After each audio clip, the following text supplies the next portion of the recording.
What's up, YouTube? What's up, YouTube? Robbie Vapes back again with another video. And today, if you just watched my vape mail opening, then this is going to relate to you because I'm doing this right afterwards. The only difference is I ended up finishing off my beer, poured myself a glass of scotch and Pepsi. Now, I know what you're thinking. It's sacrilegious to mix scotch and anything. I agree most times, but in this case, it's a bit of a cheaper scotch, and to be honest, it cuts really nicely with Pepsi, so there's my tip of the day. Cut cheap scotch with Pepsi. It'll work, I promise. Anyways, so today we're talking about what we just got in the vape mail, which is the OBS tank, or the ass kicker, as it's labeled. I am so excited about this, guys. This thing is awesome. I haven't actually tried it out yet. Like I said, just finished opening it up, finished off my beer a little bit, vaped a little bit, and now I'm coming back here with a new drink in hand. And again, this guy. Hopefully you can see that. So traditional review as always, of course. Intro, start with the intro. We'll move on to the unboxing of this and check it out firsthand, get down and dirty with it, you know how it is. And from there I'll come back in about a week, finish off the video, and let you know my final thoughts on it. So far, I'm super excited. So without further ado, let's get down and dirty, check this bad boy out, and find out what it looks like. Alright guys, we're down and dirty with this thing. As you can see, it's a really nice looking tank. And wait until you check out the inside if you haven't seen the vape mail video where I kind of took it out briefly. You have a spare coil in here. I'm just going to leave that alone. If you take it out, there is no spare glass tank, but not a big deal for me personally. You can see the notice back here. You can read that off if you want. Pause the video. Basically, it's a 0.5 ohm coil. They're actually both 0.5 ohm coils. It does say it has the option for a 0.2 ohm coil. This did not come with one, but if you wanted to get one, I'm sure they're available. Also going down the list, a few other things. This is a top filling unit, so that is really cool, guys. This is a top filling sub ohm tank. We've been asking for it, and they delivered. What else is on here? A few other things. You have a life term here as well. It basically says, if you're using 2 or more flavors, you're going to cut back the life by significantly, down to about 10 mils of juice per coil. And if you're using just one flavor, you're looking at about 100 mils, 50 to 100 mils of juice for the coil life. Now I'm going to test that out. I'm going to try and go through this as hard as I can. I'm going to switch juice flavors just to test it out. I don't know. I think they're kind of underestimating that, but we'll find out once I get to vaping on this thing. So if you want to watch, or if you want to read this, just pause the video here, and I will let you read this. There's also a little barcode down there. I like the little alien head in the barcode, or in the QR code, I should say. Contents, you get the T-VCT tank, which, by the way, I think I made a mistake. I think called the OBS tank. It's actually the T-VCT tank by OBS. Again, you also get 2 of the atomizer coil heads, and you get the instruction manual, which is actually this thing right here. So that's what it looks like in the box. Let's take this out and check it out real quick. First thoughts, it kind of looks like a Delta sub ohm tank a little bit of, or a few changes here. You do have a standard size drip tip, which is nice. Take that out, you can put another one in. You can see on the top here, you also have the arrows telling you how to turn it to top fill it. We'll get into that later on here real quick. But before we do that, let's just check out the bottom here. This is a gold-plated pin, if I'm not mistaken. Designed by OBS, the T-VCT. Again, I don't know how many times I'm going to say that, but I just wanted to specify. Really nice. I don't recommend using this on a hybrid. As you can see, it doesn't stick out too well. Again, this is going to be perfect for your box mods and things like that, and regulated mods. Or even mech mods, I guess, if you wanted to, but that's kind of teach your own, right? Let's open up the top first, show you the top fill. So all you have to do is unscrew the top. You can see here it comes off relatively painlessly, actually, and there it is. So obviously the middle is where the you're going to screw it in, and these 2 sides here are where you're going to fill. So you have your 2 sides to fill it on, and that is just your screw. Do not drip, or do not pour down there, because that will end up going right into the chamber, and it'll cause you to have some spit back and some really nasty hits on that. So again, just make sure you fill from the side. That is the top of it. What else? Let's go to the bottom and let's check out the coils here real quick. Really nice coils, by the way, but we'll get to that in a second. Just unwind the bottom. You do have dual airflow, of course, as well. So you can see here, you can adjust it. There it is, wide open on both ends. Let's open this thing up though and check out what it looks like.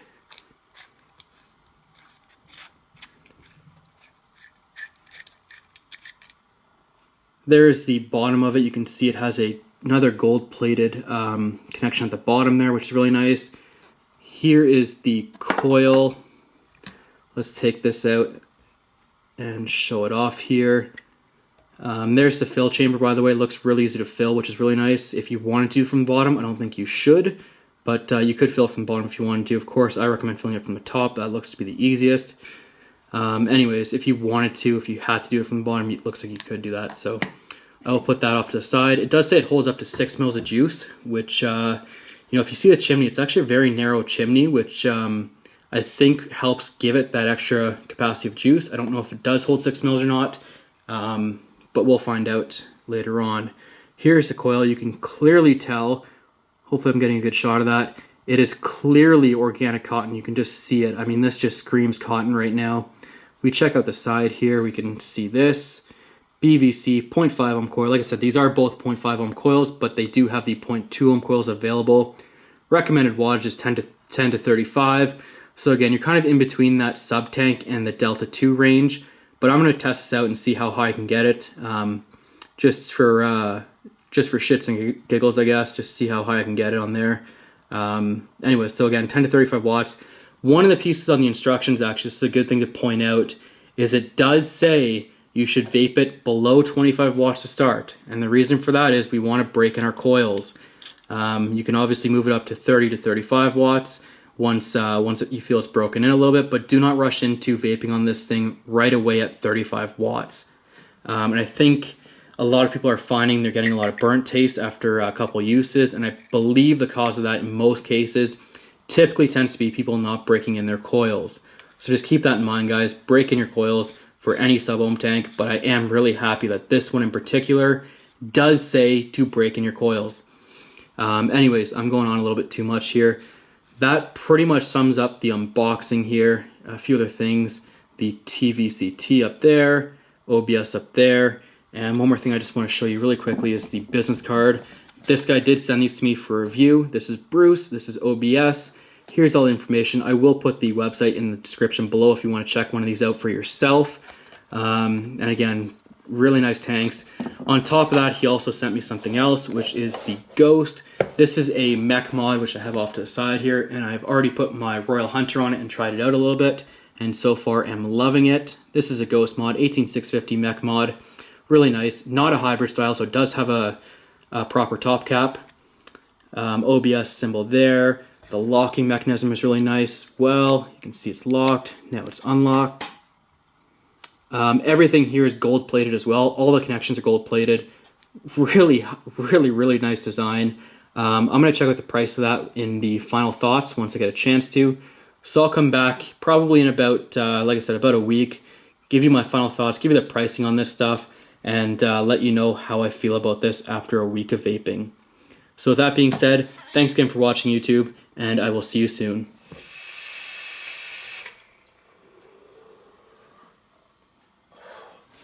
We are back, YouTube. It's been about a week since I got the OBS tank and the OBS mod here. We're going to talk a little bit about the mod first before we get into the tank and finish this video off. Just want to do a quick interlude here with the mod itself. Some quick things about it, what I like about it, what, you know, if there's any negatives or pros and cons. Spoiler alert, there aren't any cons. Honestly, I'm in love with this mod right here. I just have the Freak Show Mini on here if you can see. See if we can hold up the camera a little bit. Hopefully you can see that. Anyways, so I have the Freak Show Mini on here. I'm loving this combo. I have a very small drip tip on here, which is why I'm not getting a ton of vapor. I decided to cut it down a little bit just to focus on the flavor instead of the vapor production. And this thing works awesome.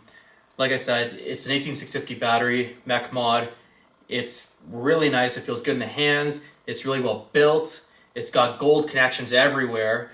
And honestly, overall, I love this thing. So I just want to say thank you again to OBS for sending this to me. This is my new mech mod right now. This is my go-to mech mod. I'm in love with this thing. I'm going to take one more hit off this, and then we'll talk about the T-VCT tank and go into the pros and cons of that thing.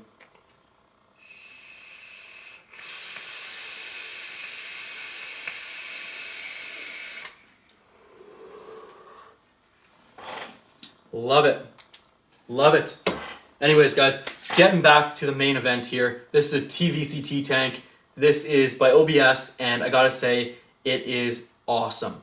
The innovation here is far superior to most of what's out there now.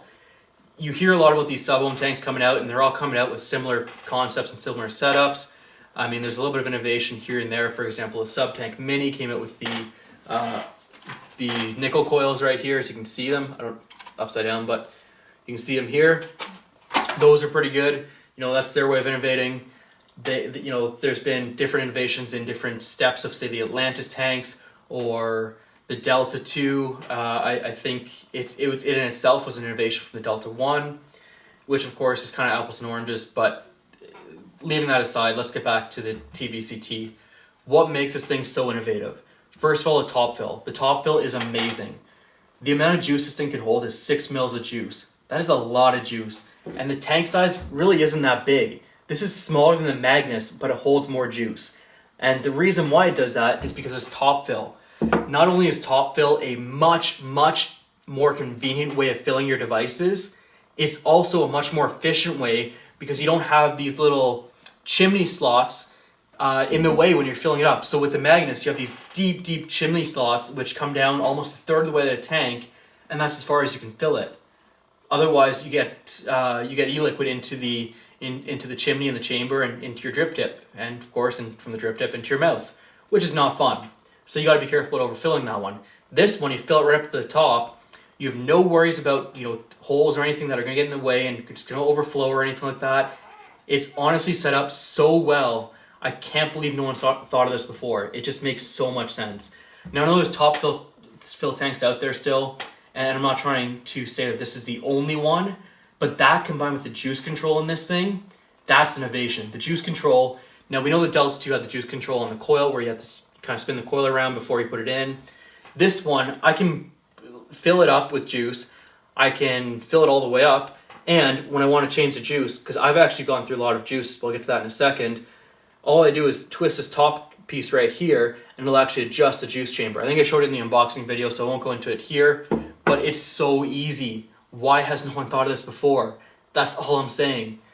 Anyways, getting back to the device itself, overall, pros and cons. Obviously, innovation is a huge pro. The second big pro I have on this thing is just the overall quality of craftsmanship. It's designed really nicely. You don't have a massive tank in the middle that can crack. You have these Air Force grade aluminum, if I'm not mistaken, that protects the tank so you can actually fill it up and you don't have to worry about dropping. I've dropped this thing a couple times. No cracks, no issues, nothing. It's a durable tank. Some more pros. The flavor in here, it's good. It's not going to be a dripper style flavor or anything like that, but for a sub ohm tank, it's pretty much what you're going to get with most other ones. What else is there? I mean, there's so much innovation in this thing, and there's so many good things to say about it. It's hard to fit them all into one video, but there are a few things I want to talk about.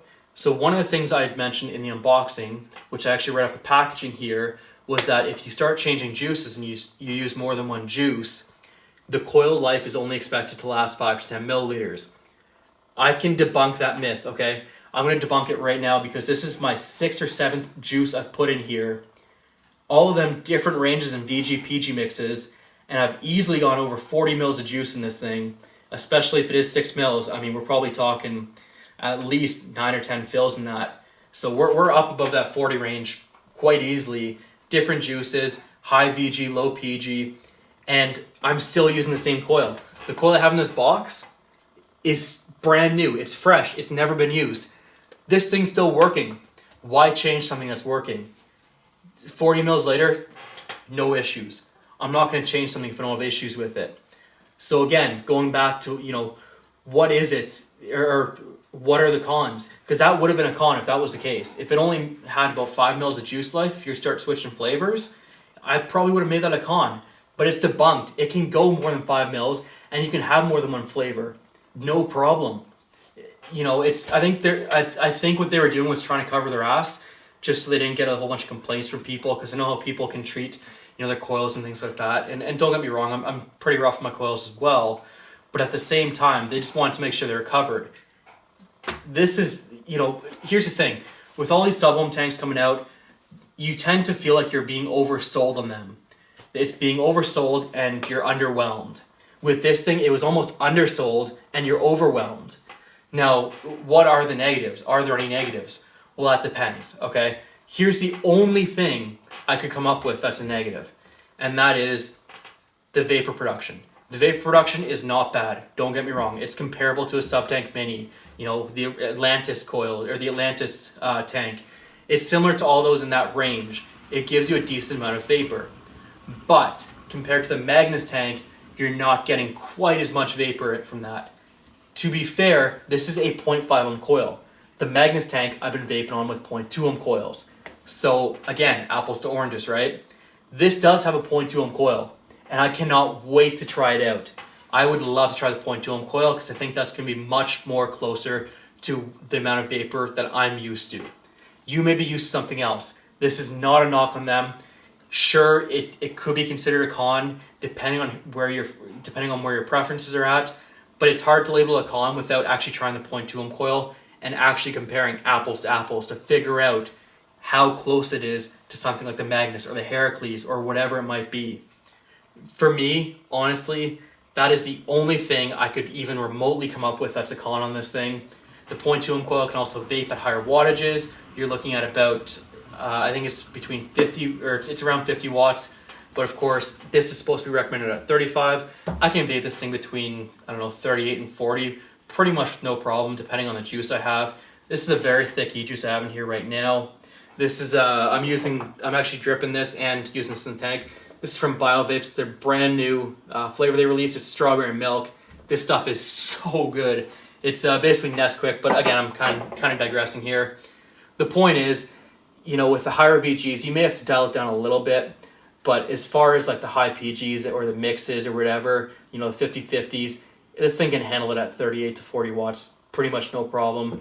And if the recommended wattage for the 0.2 ohm tank is around 50, I would imagine you're looking at the same type of principle. You're looking at about the 55 watt range, maybe up to 60 watts if you want to push your luck, just depending on the liquid you're using. Now, I mean, I guess with that being said, that's pretty much this device. Just because it doesn't have as much vapor production as the Magnus doesn't mean it's sitting on my shelf. I've been using this, and I've been using it quite a bit. I mean, like I said, probably 40 to 50 at least mils of juice through this thing in just a week. That's a lot. My Magnus goes through probably when I'm not doing a review on something else and I just vape it non-stop, it will easily go through about 80 mils of juice a week. So that's a pretty good comparison to let you know. My Magnus has actually been on break the last couple days, or the last week or so, I should say, because I haven't been using it as much as what I normally do. Overall, I guess the big question is, do I recommend it? And because this was sent to me, it's a little bit of a different recommendation than what I'm used to. Usually I say, what would I rather have? The tank or my money back? I didn't pay anything for it, so I can't say it. What I will say, I'm going to give you a new scenario here. For this particular tank, here's the question. This thing retails for around $35, I believe. That's what I've seen it on for. I don't know if it's still on that price. It might have gone down. It might have been a little bit up, depending on where you look. But for argument's sake, let's say it's $35. Here's the big question for me. If I had the choice, if Bruce, who's the person who sent this out to me, sent me an email today and said, look, we're so happy you did the review, but we need the tank back, or you can send us $35 and you can keep the tank. Which option would I choose? Send the tank back or send the money so I can keep the tank? Honestly, I am so excited for the 0.2 ohm coils, and I know it's going to work well because the 0.5 ohm coils still aren't that bad as is. I have to say I'd send the money. I cannot tell you how much I like this thing. There's so much convenience in this, and that's the thing. The biggest thing is, why do I vape on sub ohm tanks? And I think I've mentioned this before, but I don't know if it's been in one of my videos or in the Project Fog video. But basically, I've already kind of clarified what do I use sub ohm tanks for. Well, I use them for driving. I use them at the office, and a new kind of more recent approach to sub ohm tanks is I use them at, say, a barbecue or something where I don't want to produce too much vapor to like nauseate people while we're all outside, but I still want to have that nice hit of vapor. This is for those situations. You know, it's one of those things where I'm not putting out too much vapor in certain, you know, or if I'm the biggest thing when I mention driving, especially if I'm driving with someone in the car who's not a vapor. I don't like to blow these huge clouds or anything, you know, even though I have the window open and everything. I know I don't blow in anyone's face because, I mean, let's be honest, that's kind of fucking rude, right? Anyways, this is perfect for that because it's not intrusive to them. They don't feel uncomfortable, but it's still enough vapor that I'm being satisfied by it. So overall recommendations, hell yes, I recommend this thing.